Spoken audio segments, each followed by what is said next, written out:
comment trouver la masse volumique d'un matériau à partir d'un échantillon.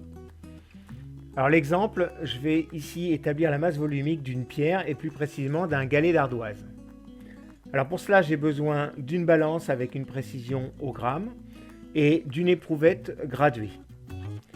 Première étape, on pèse le galet. Donc ici, le galet a une masse de 48 grammes. Deuxième étape, je remplis mon éprouvette sur une graduation qui est facile à lire. Ici, je l'ai remplie à 150 ml d'eau. Deuxième étape, je rajoute mon galet dans l'éprouvette. Donc ici, le volume d'eau a augmenté. Alors entre deux graduations, donc à peu près 167 ml. Et donc à partir de là, je vais pouvoir établir le volume de la pierre.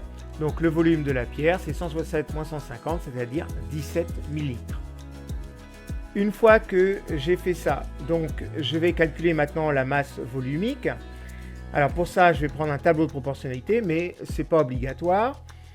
Et je vais d'abord faire un petit rappel. 1 ml, c'est 1 cm3. Ici, j'ai remis le tableau.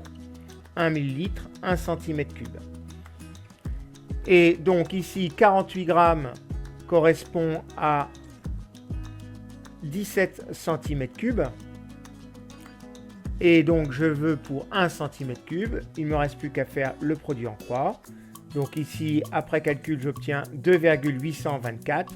Donc la masse volumique de ce galet, c'est 2,824 grammes par centimètre cube. Et si je veux transformer cette masse volumique en kilogrammes par mètre cube, eh bien je prends cette valeur, je la divise par 1000 pour la passer en kilos.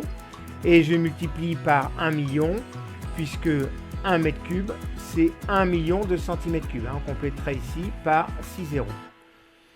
Je simplifie ici. Donc en fait, pour calculer, pour passer de grammes par centimètre cube à kilogrammes par mètre cube, il suffit de multiplier par 1000. On pourra le retenir au passage.